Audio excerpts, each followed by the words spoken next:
Hello, and thank you for staying tuned to Channels TV, where we are having Health Matters. I am Mary Alale Yusuf. Global COVID-19 infections have passed the 150 million mark. More than 88 million people had recovered as at Friday, April the 30th, and the death toll is over 3 million in Nigeria. In Nigeria, over 3 million globally, but in Nigeria, there were over 165,000 confirmed cases of COVID-19, more than 155,000 recoveries, and 2,063 deaths. We have had 477 new infections, 458 recoveries, and 2 deaths between April the 23rd and 30th. That's 1 week. Recovery rate is 93.9%. Case fatality is about 1.25%. Total samples tested are over 1.9 million, with over 41,000 new tests during the week. The virulence and debilitating tendencies of COVID-19 threw the world into a race for vaccines to build up immunity against it. Now, there are several to choose from, but many are skeptical about safety and efficacy of the vaccines. Yet, the story of vaccines did not start in 2019. The very first vaccine was invented by Edward Jenner in 1796. It was for smallpox. My guest today is a virologist, Professor Oyewale Tomori. He joins us via Zoom from Ibadan, Oyo State. You're welcome to the show, sir. Good afternoon. How are you, Mary? Very fine, thank you, sir. Let me start by asking you to tell us what kind of devastation did smallpox cause, since it was the first disease for which there was an actual vaccine? Thank you very much. I think the issue of smallpox started way back, way back. I think there are also stories about during the Egyptian mummies, in which they found some of the mummies with pox marks on their faces. So it's been something that's been with us in times and generation, but it didn't become, as the world then became what it is in the time, and you mentioned Edward Jenner. It was also causing quite a lot of problems in those times amongst the rich and the lower, everybody. And it was just his observation that people who have been working with milk, who got what we call cowpox, were protected from smallpox. That's how the story of vaccination started. And then he took some of the cowpox, inoculated some people, and found they were protected against smallpox. So millions of people died. But even most important is that the smallpox left such a damage to many people's body. You've seen a lot of people who have pox marks on their faces. They survived the disease, but then they were left damaged for quite a lot of the rest of their life with all those. So smallpox was there. And I think it was a great thing that the world decided they needed to get it out. And it was something known by our people. I mean, go to the traditions of the Yorubas, we talk of Shokwana. Shokwana it was regarded as a god, actually, that inflicted punishment on people. But it was more like, a disease. And our people knew how to deal with it, even at that time. I talked with some traditional healers in those days, way back in the 80s, who told me how they could use what we call clothing materials from people who have the infection, how they would dry those pox in the sun, and then use it like powder and sniff it and protect people. Of course, it wasn't that efficient, but that the issue of vaccination. That's the beginning of the concept of the vaccine manufacture, isn't it? Getting a bit of the causative agent and introducing it to healthy people. Yeah, of course. Unfortunately, we didn't have written down records. So I suspect ours probably came maybe about the same time or even earlier than Edward Jenner.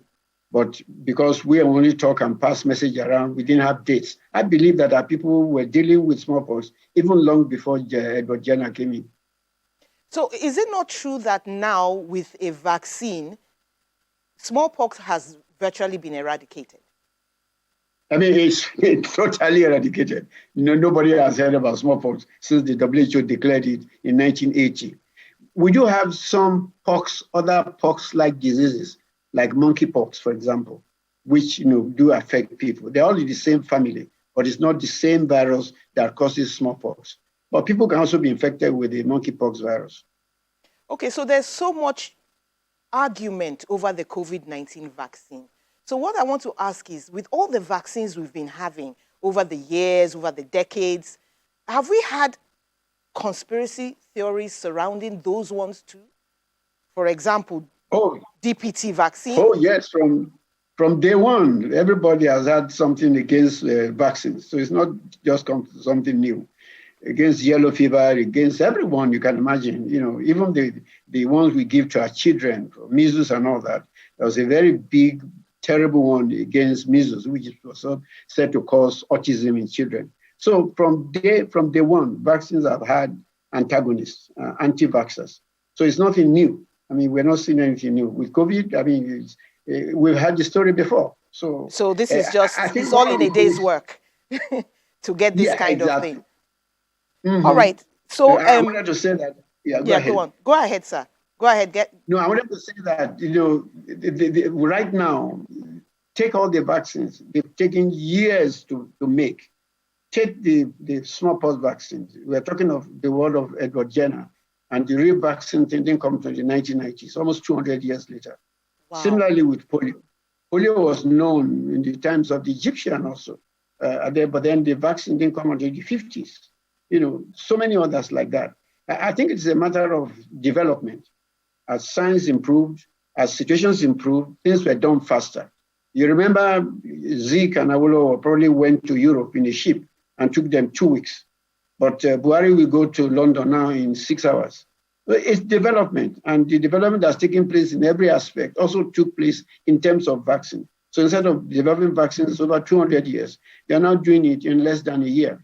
And again, but some people feel yes, it's way too fast, just 1 year. So I think. Go ahead. Yeah, go ahead. You see, I think it's a misconception to say that this was created too fast. The foundation for this was laid years ago. The first vaccine that was produced against this COVID series of viruses, you remember the MERS-CoV or something, which came from Middle East. You remember the SARS-CoV-1, which came also from Asia. They have produced vaccine against those Middle East COVID vaccine. But because they did not become pandemics, then every action stopped on it. So when this came and became a global issue, then people just started where they left off from MERS-CoV and SARS-CoV. So it's not as if this was prepared within a year. The foundation was already there. Vaccines have been made by mRNA, not only against MERS-CoV, not against SARS-CoV, but also against things like West Nile virus, chikungunya virus. But because these diseases are not well known all over the world, so all action just stopped. So we now have one that is causing worldwide epidemic, and they went back to where they stopped. So it's a total misconception to say that this vaccine was produced within a year. It is not the day you roof your house. You say that's the entire time you use in building that house. You started with foundation, onto the roof, the wall, and all that, and then you roofed it. So the time you use to roof the vaccine, your house, is not this time you use in building the house. So I think people should begin to see that. I mean, it's a total and thorough misconception that this thing was produced in such a short time. Let's come to another problem which we have begun to face, another complaint which we have begun to face in the last few days. People say India is the largest producer of vaccines. Why are they in this problem?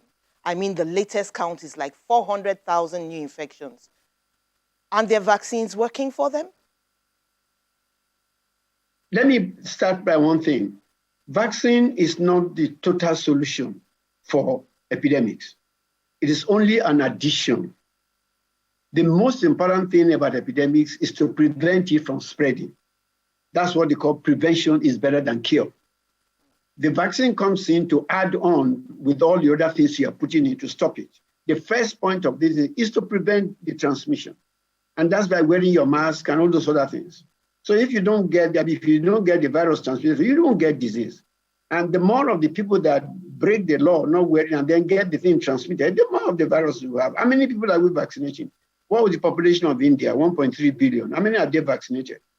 These are the first questions you ask. And then bear in mind, there are other factors that might be responsible for what is happening. We were told that during this period, that there was a huge religious celebration in the Ganges, where 3 million people were there, without masks, without anything. They made a good center for spread of disease. That's number one. Number two, there are a series of political campaigns that are going on in different parts of India. In some of the states, they have population even bigger than Nigeria. So imagine an open door campaign with no regulation and all that kind of thing. So that's the recipe for the establishment of this widespread. And I think there was a relaxation, undue relaxation from both the government and everybody, to say that, we're doing well, we are producing vaccines for everybody, the cases are not coming. And then the thing hit us, boom. Just like we in Nigeria, we don't take time. We're actually giving ourselves a recipe for another wave to come.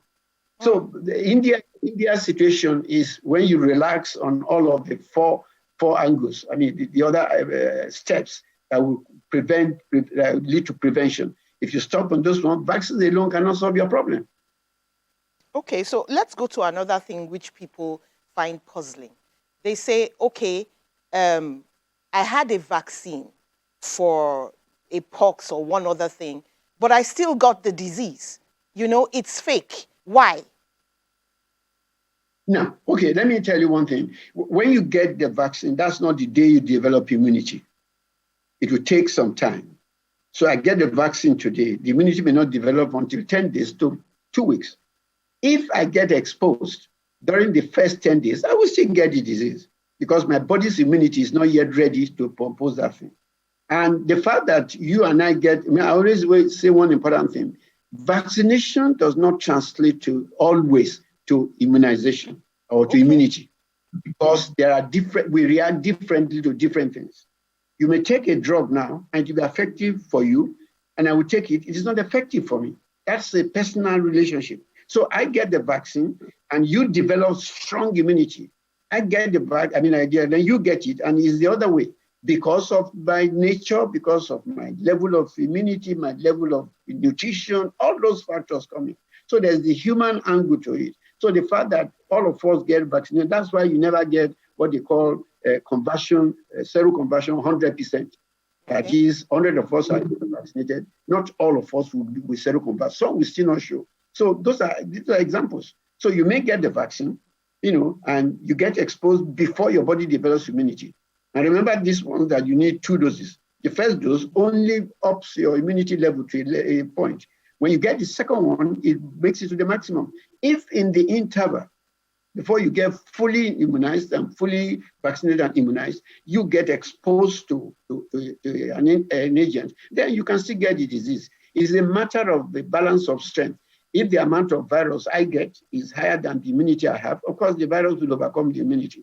If my immunity is much higher than the virus, then the immunity will overcome, and then I don't get disease. So that's why vaccine comes in to prevent your infection becoming a disease. So people should begin to realize that vaccine is not in all. It is not exposed to prevent you from being exposed. It is not one to prevent you from even getting the infection, but from infection becoming disease. That's what vaccine does. So let's not ascribe to vaccine what it's not supposed to do. Okay, so it's different from a treatment. Some people also confuse the vaccine with a treatment. Exactly. You are sick now and they give you a drug to take care of that. Yeah, that's different. The vaccine is before the infection. It is a prevention, not a cure. Okay, we're going to take a short break right now. When we come back, we'll continue with this very interesting discussion. Please stay with us. Welcome back. It's Health Matters on Channels Television. You can call 0805-468-3514 if you have questions about vaccines. You can also tweet at CTV_Mary A. My guest is Professor Oyewale Tomori. We are talking about immunization. Professor, I want to ask you, people get skeptical, understandably so, because of some of the things we've heard about AstraZeneca, and clots, Johnson & Johnson, all of a sudden, 6 different cases. These kinds of reactions, were they observed with other vaccines, and were they able to dissociate them from the vaccine itself? Thank you very much. Like I mentioned earlier on, there's no vaccine that does not have a side effect. If I tell you the story of yellow fever, when it first started and was given to children in the French-speaking African countries, a lot of the children died of neurological diseases, and that has to be stopped. But then gradually they improved it, and we have, even today with yellow fever vaccine, some people still develop severe side effects. So there's no vaccine or whatever that doesn't have a side effect. Anything you take, water, whatever, can also have that. But I think the focus on this time is unfortunate. There's none of those vaccines that you have given 300 million in such a short time. If you take the yellow fever vaccine that took years to develop, I'm not even sure we have vaccinated up to 300 million people over these last 50 years. So we are concentrating all the work of COVID, unfortunately, and giving it on due attention. But what I mean, let me give you a good example. So you vaccinated 6 million people, and 320 come down with one disease. It is that way they talk about balance, risk and balance. The benefits, override this. So we did the same for yellow fever. I mean, we did the same for polio. Our children, were all vaccinated with polio. Some of them, polio vaccines, some of them came down, one or two will come down with the disease. But then today we are free of polio. Because of 1 million people that got the first, 3 of them got polio, but the remaining 1 million less the 3 were protected. So are you going to say because of the 3 that got it, you will not give to the remaining 1 million? That's what you call balancing and risk. There's nothing you do. One of the ways I used to explain the balance and risk, supposing somebody, God forbid, somebody has an accident right now, and you need to take that person to the hospital. Is either the car that you're using getting the accident that you will use to take him to the hospital, or another car? You're not going to say, because he got accident with that car, I'm going to carry him on my head to the hospital. He will die before you get to the hospital. So those are some of the things people should look at. There will be risk, but then are the risks less than the benefits? And that's what you look at. And that's what the situation is. So yeah, I expectedly, anything that causes a problem, people should be genuinely, concerned about it. But rather than panic, it is give information to the people, full-time information, and a proper balanced situation. And you got this thing. They take our country. We vote for one party or the other because we assume one party will do better than the other. But they come in and sometimes they do worse than the other. It's a risk, it's a gamble we take. But we have to take a balance. We cannot vote without voting. We start to vote for somebody, in the hope that that person will do. So you look at the risk of not voting for this party, you look at the benefit of voting for that party, and you vote for a party that you like. You're not going to abstain from voting. So also with vaccine. Let me quickly jump in there and ask you, we need 70% coverage for herd immunity. So here's the question. If 70 people are vaccinated, what happens to the 30? The 30 that are not vaccinated, can they get the disease, or are they covered, or must something special be done? Good. Let me explain what herd immunity means. So herd immunity means there are 10 of us in this room, and 8 of us have been vaccinated. If somebody with COVID comes sneezing in that room, because there are 10 of us around this, 8 of us around this guy, the only 2 that are protected, the chances of that man sneezing getting to the 2 is very slim. I'm not saying he won't get it, but it is very slim because the likelihood is that he's going to hit one of those 8 that are already protected. And if that's the situation, then there's no disease. That's what herd immunity does. Herd immunity means that in the 10 of us that are here, a good example would be when you take mosquito, for example, that carries yellow fever. If 8 of us in this room are vaccinated and 2 are not, if a mosquito flies in, there's a greater chance that it's going to bite one of the 8 of us rather than one of the 2. Okay. So in a way, herd protects the 2. That's what it talks about. But herd immunity is not static. It is because if more people come into that room who are not vaccinated, then it means we're diluting the herd immunity. And so that's the situation why we continue to give vaccination to people. So if other people then come in who are not protected, then you're diluting your herd immunity and exposing more people to infection. Okay, using your analogy of the 8 and the 2 and the dilution of herd immunity, with all this talk about vaccine passports, let's say those two want to travel. Will they be denied? And would it be a right thing to deny them travel because they didn't get the vaccine? You see, in the world of equity, it will not be right. That is, assuming that the vaccines are all available to all of us, and I can go and get it anytime without any obstacle. That's it. I mean, we do that for yellow fever, don't we? Because the vaccines are available everywhere. And the rule is that for your sake and for the sake of the country you are going to, we don't want you. So your right is one thing. What are the rights of the millions of other people in another country that you are carrying the disease to? So you have to, again, it's a matter of balance and risk. Your right versus the right of all the rest of Nigerians. So there has to be a balance. So if the vaccines were available to all of us, and that's why talking about what they call vaccine passport, which I think is the wrong title to call it. Who had yellow fever card, we should be calling it COVID card, not passport. But that's a different story. But if all the vaccine was available like it is now, and that is not now, and then everybody has the chance, then of course, if the rule says if you're not vaccinated, you cannot go, I don't see what is wrong with in that one. But unfortunately, we're dealing with a situation where 90% of the people in Africa are not getting the vaccine. Therefore, it will be premature, it will be unfair, it will be inequitable to introduce a vaccine passport before I go to Europe or other things. But when the world now has all of the vaccine, everybody has a chance to get it. It becomes tenable if you don't want to keep spreading the disease all over the world. Like I said, we do it for yellow fever. So why can't we do it for this one?